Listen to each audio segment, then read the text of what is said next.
All right, you've been listening to the closing argument from Thomas Binger, who's the assistant DA there in Kenosha, making his case, putting Kyle Rittenhouse in the framework of what he says was an active shooter going on after a break for lunch for about an hour and 50 minutes. He still has the balance of the 2.5 hours allotted for rebuttal after we hear the defense closing argument. Let's bring in now Ellie Hoag, CNN senior legal analyst and former state federal prosecutor.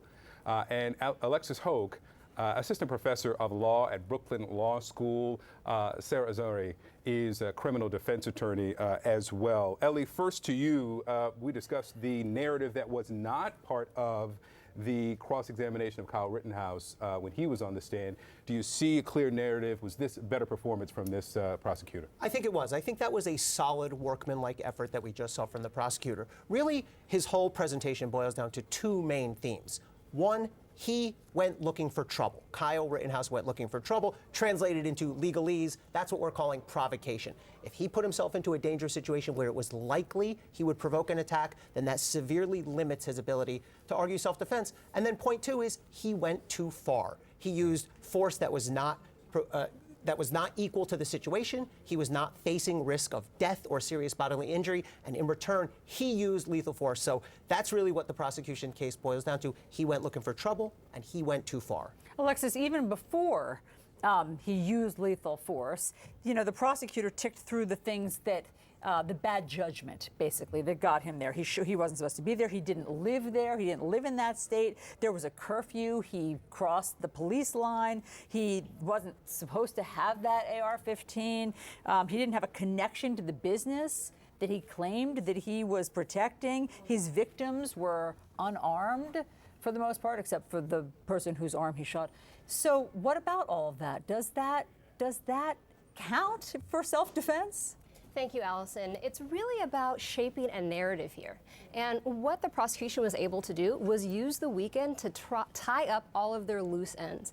And right now, the state doesn't want to alienate people who believe in Second Amendment gun possession rights. And so in their initial framing, it was that Rittenhouse did not have, wasn't from the community. He wasn't protecting his own family. He wasn't protecting his own property. So again, this is signaling to people that the state of Wisconsin still supports gun possession and gun rights. But in this instance, we had someone coming from outside using disproportional force, as Ellie was saying, and did not have the law on his side when he shot and killed two people. Yeah, and Sarah, we heard from Thomas Binger speaking to the jury. You remember that night. I remember that night. None of us came out here looking for that. We stayed at home. Anybody who was out at that hour was looking for that fight. Your first thoughts on what we heard from the assistant district attorney there?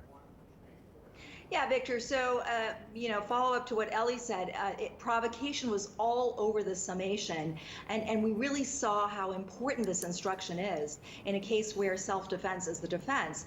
What I'll say, though, is that much of what the DA argued, the same set of facts, are going to be spun by the defense in Rittenhouse's favor. So, for example, the idea that none of these men, or I should say Rosenbaum, for example, and Huber, had a weapon. It doesn't matter. A skateboard is a deadly weapon in the course of an assault. The fact that he argued, for example, the context of that night, the chaos, right, and yet said there was a reasonable way for Rittenhouse to escape as opposed to respond by shooting. Again, the defense, I expect, will argue that that same chaos, that same context is what caused Rittenhouse to run away and to act the way that he did. He didn't run away because of utter disregard for human life after having shot two people. He ran away to save his own life. So again, the same set of facts, I think, are going to work more in the defense's favor than they do in the prosecution's favor. And one more thing I'd like to say is this idea of the credibility, which is a huge issue, right? The defense really turns on Rittenhouse's testimony primarily. And what the prosecution's doing is saying, if he lied then he's lying now. So even if you do believe that it was reasonable for someone to respond in this way and that the force was proportional to the threat that was posed, that he's not telling you the truth. He's lied multiple times to multiple people, going through the video frame by frame and repeating it and showing the jury that some of what he said was not true, that he lied to the police, that he really put the crowd at danger by lying and not saying that there's an active shooter among the crowd. And that's another form of provocation of the entire crowd, not just the people that he shot. So I think the prosecutor did the best he could, given that he was really boxed in by this judge. But we saw how the provocation instruction was so critical for the state, and I'm curious to see what the defense will do. Yes, we all are. Let's bring in CNN's Shimon Prokupecz. He was in the courtroom. He's there in Kenosha for us. So, Shimon, wow, that was quite a, from our point of view, compelling presentation, but it did include very graphic, hard-to-watch video and photos. So what was the reaction of the jury during all of this? No, certainly the photo of or the video, the still photo of the wound that Gage Grosskreutz suffered, there was some visible reaction from the jury during the display of that. The prosecutor saying it's important for them to see this. Don't turn away because this is what an AR-15 style rifle can do. I can tell you from being in the courtroom this afternoon, the jurors are engaged. They're listening to the prosecutor. What he's doing that's really effective, I think, are these bullet points.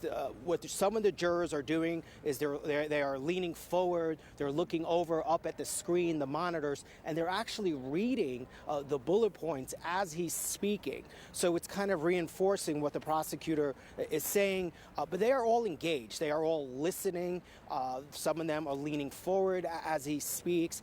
And when you think about some of the hits kind of the prosecutor has taken for his presentation in this case, it seems like he's doing a pretty effective job, a pretty compelling job going through all the evidence. I can tell you the courtroom is more packed than it's been before. There's a line actually now to get into the courtroom.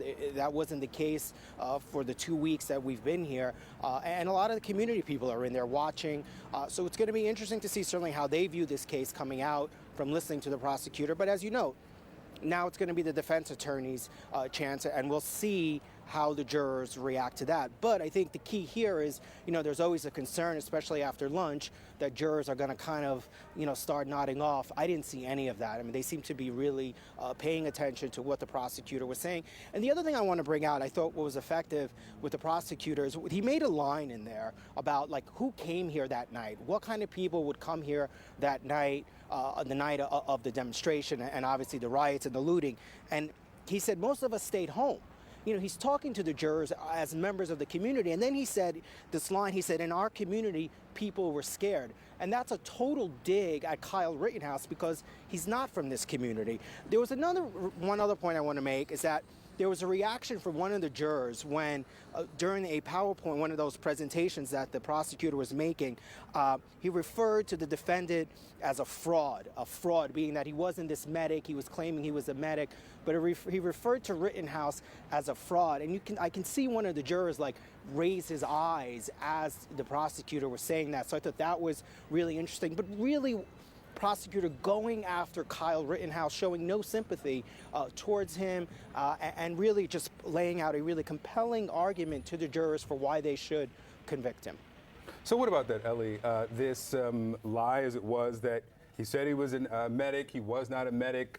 The prosecutor played that stretch of the portion of the video where he's running around, running away from Rosenbaum there after he shot him, and says he pulled a gun and Rosenbaum didn't have a gun. What's the value of that to the jury? I think two things. First of all, I think the prosecutor is going to argue that shows consciousness of guilt. That shows that Rittenhouse knew he had just done something wrong. That's why you lie. The other thing, again, goes to this provocation point, that he was a fraud as a medic. His whole idea, I'm here to protect property and tend to wounds, was really just a cover for someone who wanted to get into the action. But I want to say a very important thing for our viewers. We've only heard one side right now. I've been in this position. I've closed as a prosecutor and thought, wow, that went great, but you got to hear from the defense before you jump to any conclusions. The prosecutor is going to come back on rebuttal. That's going to be crucial. The other thing everyone has to keep in mind, beyond a reasonable doubt, the burden of proof always sits with the prosecution, including in self-defense cases. So if this is gee, it's a close call, that's going to be not guilty. The prosecution has to prove he did not act reasonably beyond a reasonable doubt. And Alexis, what about that? I mean, just give us the larger big picture view. Do you think right now, and I know we have to hear from the other side, that the prosecution has proved that Rittenhouse, has the prosecutor made the case that Rittenhouse caused first-degree intentional homicide? I think that top charge is going to be the most difficult to meet, which is why we had an agreement in advance that the jury can consider lesser included offenses. And what I think is most interesting about the preparation for jury instructions, which I know for most people is quite boring, but I think we probably all nerded out on them. but what the judge clarified is that Rittenhouse does not have a claim of self-defense vis-a-vis McGinnis. And that's the reckless endangerment charge, and that carries a maximum of 12 and a half years. That's a significant charge, it's a significant amount of time. So even if the state is not able to get that top charge of first-degree intentional homicide, if perhaps second-degree, if perhaps reckless endangerment to McGinnis and this unnamed, I think they're calling him Dropkick Man, those are still serious charges that carry serious prison time. And so I think the state has made out as best of a case as they can, and it will be interesting to see what sort of arguments the defense makes when self-defense vis-a-vis McGinnis is off the table. What's the significance of that sixth charge, the only misdemeanor, now being dropped this morning, and the judge saying that there to the jury?